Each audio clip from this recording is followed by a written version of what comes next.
स्वामी समर्थ. जय महालक्ष्मी. धनत्रयोदशीला सोनं चांदी नाही तर या 7 मौल्यवान वस्तू तुम्हाला खरेदी करून घरी आणायच्या आहेत. त्यामुळे तुमच्या घरामध्ये सुख समृद्धी ही कायमची घरात येणार आहे. तर आजचा विषय हा असणार आहे. तर मित्रांनो, आता काही दिवसावरती दिवाळीचं आगमन होत आहे. दिवाळी म्हटलं की सगळीकडे अगदी रोषणाई, पणत्या, अगदी घराची सजावट, गोडधोड आणि फराळ हे सगळं आपल्या समोर पुढे येत असतं.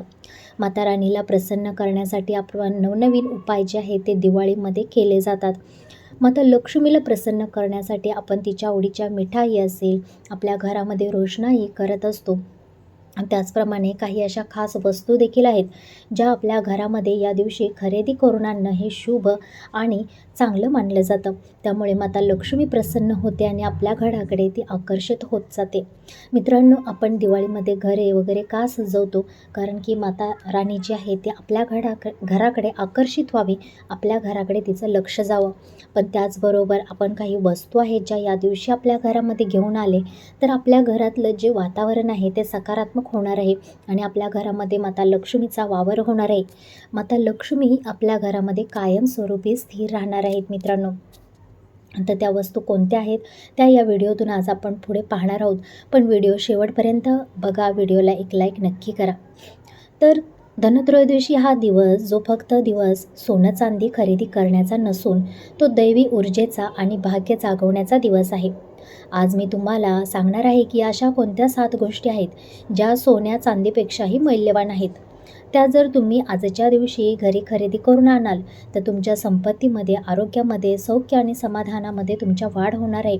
स्वतः हे सगळं तुमच्याकडे खेचून येणार आहे. तुम्हाला त्यासाठी जास्त मेहनत करायची सुद्धा गरज लागणार नाही आहे. मित्रांनो, तुम्ही खूप मेहनत करता, खूप कष्ट करत आहात, पण तरीही तुमच्या हातामध्ये लक्ष्मी टिकत नसेल तर अशा छोटे छोटे उपाय जे आहेत ते तुम्हाला करणं खूप आवश्यक आहे आणि तेव्हाच तुमच्या घरी माता राणी येणार आहे. धनत्रयोदशी हा धन्वंतरी देवीचा जन्मदिवस आहे. धन्वंतरी म्हणजे आरोग्याची देवता. तर याच दिवशी समुद्र मंथनातून अमृत कलश जो आहे तो बाहेर आला होता. म्हणूनच हा दिवस केवळ संपत्तीचाच नाही तर आरोग्य, आयुष्य आणि आनंद यांचा आरंभ करणारा दिवस मानला जातो. या दिवशी घरात दिवा लावून लक्ष्मी कुबेराची प्रार्थना केली जाते. पण लक्षात ठेवा, केवळ सोनं घेऊन भाग्य खुलत नाही. आपली श्रद्धा आणि ऊर्जा सोन्यापेक्षाही अधिक चमकली पाहिजे. धनत्रयोदशीला शुद्धतेचे प्रतीक म्हणून घरामध्ये आपल्याला गंगाजल किंवा गोमूत्र आणायचं आहे, जे केवळ धार्मिक नाही तर ऊर्जेचं शुद्धीकरण करणार आहे. यामुळे घरातील नकारात्मकता नष्ट होते आणि धनलक्ष्मीचा वास आपल्या घरामध्ये होतो. हे गोमूत्र एका वाटीमध्ये फुलाच्या सहाय्याने आपल्या घरामध्ये धनत्रयोदशीच्या दिवशी तुम्हाला शिंपडायचं आहे. मित्रांनो, त्यामुळे घरातील नकारात्मकता जळून येणारे जे तुमच्या दिवाळीचे दिवस असतील त्यामध्ये तुम्ही जी काही सेवा करणार आहात घरामध्ये माता लक्ष्मीला येण्यासाठी, त्यामध्ये तुमच्या भर पडणार आहे आणि तुम्हाला दुपटी तिपटीने तिचं फळ ते मिळणार आहे. तुळशीचं रोप. तुळस ही स्वतः लक्ष्मीचं स्वरूप आहे. धनत्रयोदशीला नवीन तुळशीचं रोप आणा आणि अंगणात लावा.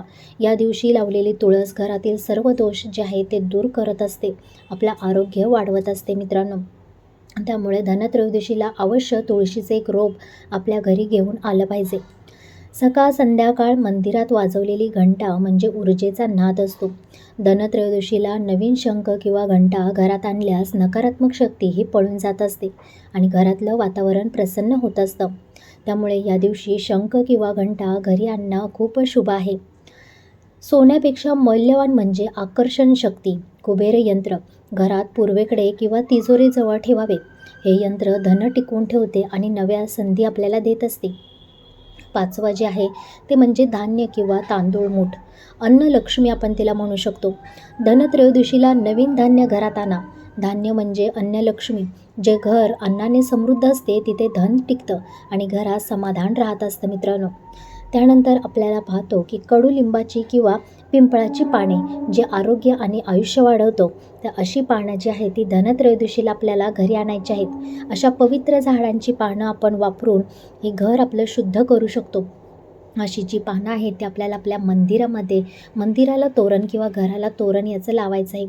हे झाड जीवन ऊर्जा देतात आणि आरोग्याची खरी संपत्ती आपलं जीवन, आपलं आरोग्य आणि हे लिंबाचं झाडच आहे. मित्रांनो, श्री लक्ष्मी कुबेर दीप आणि 1 रुपयाचं नाणं.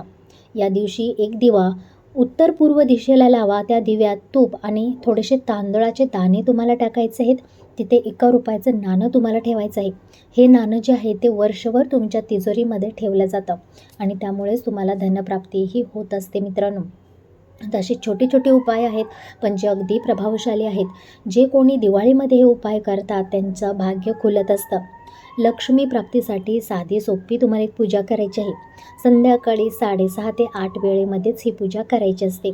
श्री लक्ष्मी आणि कुबेर यंत्राचं चित्र किंवा मूर्ती घ्यायची आहे. त्यावरती तुम्हाला फुलाने पाणी शिंपडायचं आहे. त्याची पूजा करायची आहे. त्याला एखादं फूल व्हायचं आहे. कमळाचं किंवा गुलाबाचं फूल माता लक्ष्मीला अतिशय भावूक करतं किंवा माता लक्ष्मीला प्रसन्न करतं. त्यामुळे ही आवर्जून फुलं तुम्हाला मातेला व्हायची आहेत. धूप दीप लावायचा आहे, निरंजन लावायचं आहे आणि खालील मंत्र जो दिलेला आहे तो 11 वेळा तुम्हाला म्हणायचा आहे. ओम ह्रीं क्लीं श्रीं सिद्ध लक्ष्मी नमः. आपल्या घरी सिद्ध लक्ष्मी आपल्याला प्राप्त होण्यासाठी हा मंत्र आपल्याला बोलायचा आहे. त्यानंतर धन्वंतरी देवीचा मंत्र आहे. ओम नमो भगवते वासुदेवाय धन्वंतरे अमृत कलश हस्ताय सर्वामये विनाशाय नमः. या मंत्राचा जप तुम्हाला करायचा आहे मित्रांनो. ही साधी सोपी पण प्रभावशाली अशी जी पूजा आहे ती दरवर्षी केली तर घरात सुखशांती आणि संपत्ती ही कायमस्वरूपी टिकत असते मित्रांनो. तर मित्रांनो लक्षात ठेवा, सोनं चांदी हे बाहेरचं असतं, पण खरी संपत्ती आपल्या मनामध्ये, आपल्या श्रद्धेमध्ये असते, आपल्या आरोग्यामध्ये असते. धनत्रयोदशीच्या दिवशी ही 7 मौल्यवान ज्या वस्तू आहेत त्या घरात आणा. लक्ष्मीला आपल्याकडे आकर्षित करा. त्यामुळे मित्रांनो ह्या वस्तू ज्या आहेत त्या घरामध्ये आणायला विसरू नका. त्याचबरोबर धनलक्ष्मी म्हणजेच आपले धनधान्य, या दिवशी 7 प्रकारचे धान्य जे आपले ग्रहांना बोधित असतात असे धान्य जे आहेत ते तुम्हाला घरी आणायचे. यामधील एक जरी धान्य तुम्ही घरी घेऊन आलात तरी तुमच्याकडे माता लक्ष्मीचं धान्य स्वरूपात जी लक्ष्मी आहे ती कधीही कमी पडणार नाही. मग त्यामध्ये तुम्ही हरभरा आणा, तांदूळ आणा, एखादी डाळ घरी घेऊन या, पण धनत्रयोदशीच्या दिवशी तुम्हाला धनधान्य जे आहे ते घरी आणायचे. त्यानंतर तुम्ही एखादं भांडं जे आहे ते धनत्रयोदशीच्या दिवशी घरी घेऊन या, पण ते भांडं तुम्हाला घरी कधीच रिकामं आणायचं नाही. त्या भांड्यामध्ये एखादं धान्य, काही ना काही पैसे टाकून आणा, काही टाका, पण असं धान्य जे आहे ते तुम्हाला घरात घेऊन यायचं आहे. घरात आणताना सुद्धा तुम्हाला माता लक्ष्मीचा उंबऱ्याच्या आतमध्ये येताना जप करायचा आहे. म्हणजेच काय तर माता लक्ष्मीचं तुम्हाला स्वागत करायचं आहे. अशा पातेल्यामध्ये 1 रुपयाचं जरी नाणं टाकून तुम्ही ते पातेलं घरी घेऊन आलात तरी तुमच्या घरी अगदी पैसा भरभरून वाहेल एवढं तुमच्या घरी धन हे येणार आहे मित्रांनो. त्यामुळे धनत्रयोदशीच्या दिवशी असे छोटे छोटे प्रभावशाली असे उपाय करायला विसरू नका. धनत्रयोदशीच्या दिवशी आपल्याकडे धनाचे पूजन केले जाते, म्हणजे सगळ्या प्रकारच्या डाळी ज्या आहेत त्यांचे पूजन होतं. त्याचबरोबर धन म्हणजेच जे धने असतात आपल्या घरी त्या धण्यांचं पूजन देखील करायचं आहे. ते धने माता लक्ष्मीला अतिशय प्रिय आहेत. त्यामुळे ते धने जे आहेत ते माता लक्ष्मीच्या चरणावरती आजच्या दिवशी थोडे व्हायचे आहेत. त्यामुळे सुद्धा माता लक्ष्मी जी आहे ती प्रसन्न होत असते आणि तिचा तुमच्यावरती आशीर्वाद हा मिळू शकतो मित्रांनो. तर मित्रांनो लक्षात घ्या, दिवाळीमध्ये असे उपाय नक्की करून बघा. नक्की तुमचं आयुष्य चमकेल आणि तुमच्या जीवनातली जी दरिद्रता आहे ती निघून जाणार आहे. तर मित्रांनो माहिती कशी वाटली कमेंट करून सांगा. एक लाईक नक्की करा व्हिडिओला.